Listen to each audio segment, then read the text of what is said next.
Hello বন্ধুরা, আমি সঞ্জয় আর আপনারা দেখছেন আমার ইউটিউব চ্যানেল বার্ড লাভার।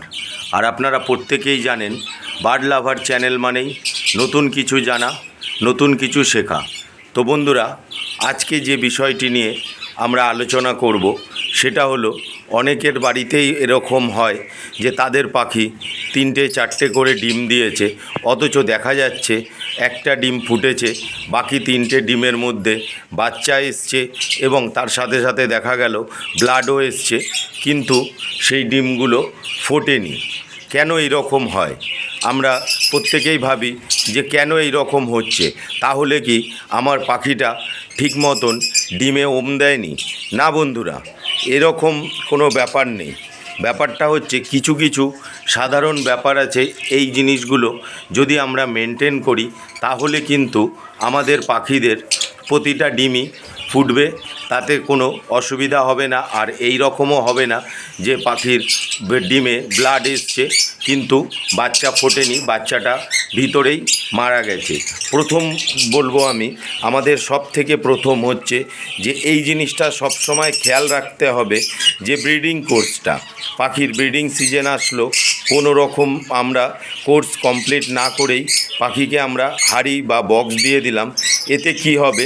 এতে কিন্তু আপনার পাখি মেটিং তো করবে, ডিম তো দিয়ে দেবে, কিন্তু যদি আপনার পাখি ভিতর থেকে শক্তিশালী না থাকে তাহলে কিন্তু সেই পাখিটার যখন বাচ্চা ফুটবে তখন কিন্তু সেই বাচ্চা, একটা হয়তো বাচ্চা ফুটলো, বাকি 2টো বা 3টে যাই ডিম থাকবে সেগুলো ভিতরের বাচ্চা কিন্তু সেই ডিমের খোসাটাকে আপনার সেই ডিমের খোসাটাকে ছেড়ে বা ফাটিয়ে ওরা কিন্তু বাইরে বেরোতে পারবে না। তার কারণ ওদের শরীরে সেই পরিমাণ ক্ষমতা থাকবে না।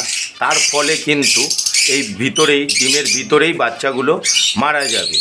সেই দিক থেকে দেখতে গেলে আমাদেরকে সবসময় ব্রিডিং কোর্সটা একদম ঠিকঠাক মেনটেন করে তারপরে পাখিকে হাঁড়ি দিতে হবে বা বক্স দিতে হবে। তার সাথে সাথে সারা বছরই কিন্তু আমাদের পাখিদেরকে সুষম খাবার, যেরকম হচ্ছে ভুট্টা, ছোলা, এগ ফুড, এইগুলো কিন্তু আমাদেরকে চালিয়ে যেতে হবে। অনেকেই আছেন তারা কি করেন, যখন পাখির ব্রিডিং সিজন আসে তখন ছাড়া বাদবাকি সময় কিন্তু ঠিকঠাক পাখিগুলোকে খাবার দেয় না। খাবার দেয় না বলতে হয়তো ঠিক মতন সফট ফুড দিচ্ছে না, দানা দিচ্ছে কন্টিনিউ, কিন্তু তার সাথে সাথে সানফ্লাওয়ার, কুসুম দানা, এইগুলোও কিন্তু আমরা ঠিকঠাক পাখিকে দিই না। এগুলো কিন্তু সারা বছরই যখন যেরকম ওয়েদার থাকবে সেই হিসাবে কিন্তু আমাদের চালিয়ে যেতে হবে। তারপর হচ্ছে, অনেক সময় আপনি যদি আপনার পাখিকে ক্যালসিয়াম বেশি পরিমাণে খাইয়ে দেন তাহলে কিন্তু পাখির ডিমের খোসা মোটা হয়ে যায়। পাখির ডিমের খোসা মোটা হয়ে গেলে তখন কিন্তু ভিতরে যে বাচ্চাটা থাকে সেই বাচ্চাটা কিন্তু সেই ডিমের খোসাটা ফাটিয়ে ওরা কিন্তু বাইরে আসতে পারে না। তার ফলে কি হয়? তার ফলে কিন্তু আপনার পাখি দেখা যায় যে 4টে ডিমের মধ্যে 3টে ডিমের ভিতরেই ব্লাড রয়েছে, বাচ্চা রয়েছে, কিন্তু বাচ্চা বেরিয়ে আসতে পারেনি।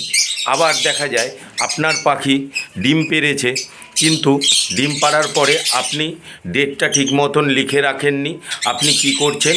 ঘন ঘন চেক করছেন।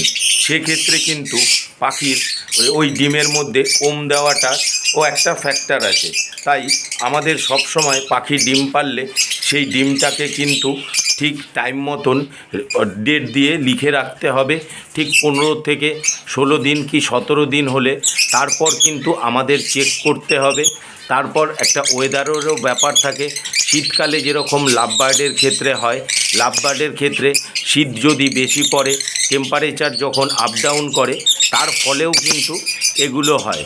তো এই জিনিসগুলো যদি আমরা মেনটেন করতে পারি তাহলে কিন্তু আমি গ্যারান্টি দিয়ে বলছি যে আমাদের পাখিদের কোনো দিনই এই রকম হবে না যে ভিতরে বাচ্চা রয়েছে অথচ সেই বাচ্চাটা ডিমের মধ্যে বাচ্চাটা রয়েছে কিন্তু সেই বাচ্চাটা ডিমের খোসাটা ফাটিয়ে বেরোতে পারেনি।